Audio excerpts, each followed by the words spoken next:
Salam dan bahagia. Pada video kali ini kita masih akan melanjutkan materi mengenai pernyataan berkuantor, tetapi ini adalah bagian ketiga, yaitu mengenai negasi dari pernyataan berkuantor. Baik, mari kita mulai. Baik, negasi dari pernyataan berkuantor. Nah, ini untuk yang universal. Jadi kan tadi adalah semua X memenuhi PX begitu ya. Kalau negasinya berarti ini ekuivalen dengan, jadi yang kuantor universalnya tadi diganti dengan U eksistensial. Jadi awalnya semua menjadi ada atau beberapa, kemudian kalimat terbukanya atau di sini kalimat atau kriterianya itu juga kita negasikan. Jadi dinegasikan kedua-duanya, tidak hanya dinegasikan kuantornya saja. Jadi kuantornya dinegasikan, pernyataannya juga dinegasikan.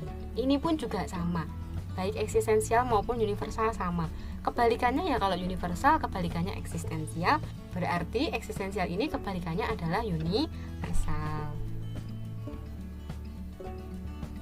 Contohnya, jadi misalnya gini, pernyataannya adalah semua mahasiswa UST rajin belajar. Nah, ini kan kuantornya adalah semua, sehingga negasinya adalah kita ganti dengan ada. Kemudian mahasiswa UST rajin belajar menjadi mahasiswa UST tidak rajin belajar. Jadi kuantornya itu dinegasikan, kemudian kalimatnya juga dinegasikan. Kemudian yang hi, ini ada mahasiswa UST yang rumahnya di Bantul. Ada diganti dengan semua. Kalau di sini masa rumahnya di Bantul, berarti ya rumahnya tidak di Bantul. Jadi yang dinegasikan dua-duanya, begitu ya. Contoh yang lain lagi, ini kalimatnya lebih kompleks, jadi tidak hanya memuat satu pernyataan tunggal ya. Kalau di sini itu R-nya adalah jika semua siswa kelas 1 naik kelas, maka saya senang. Berarti kan ini ada kuantor universal semua yang di bagian awal, kemudian dia dirangkai oleh jika maka.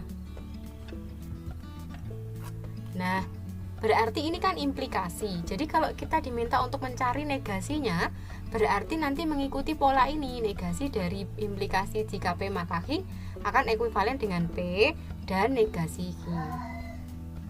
Jadi di sini kita pilih-pilih dulu ya. Tadi adalah jika maka. Sehingga di sini nilai P-nya yang mana? P-nya adalah semua siswa kelas 1 naik kelas.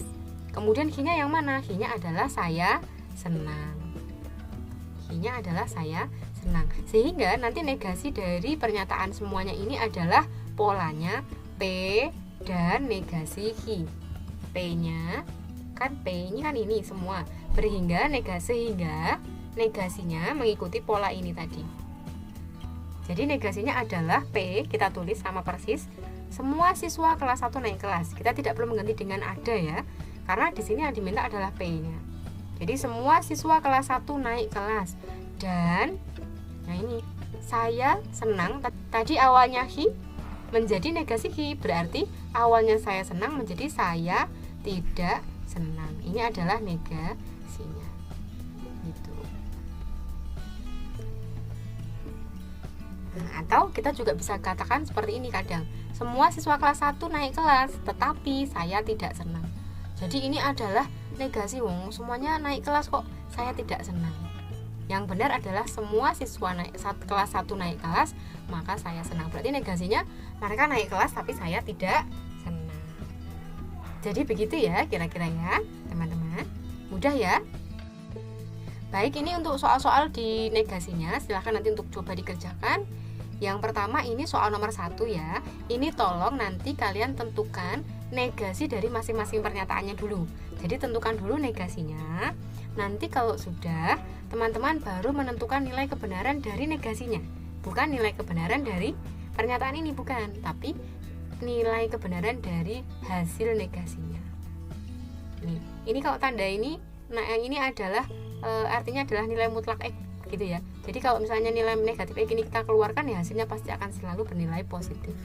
Dan yang kedua ini juga sama, tentukan negasi dari pernyataan berikut ini. Baik, sampai di sini dulu untuk video kali ini.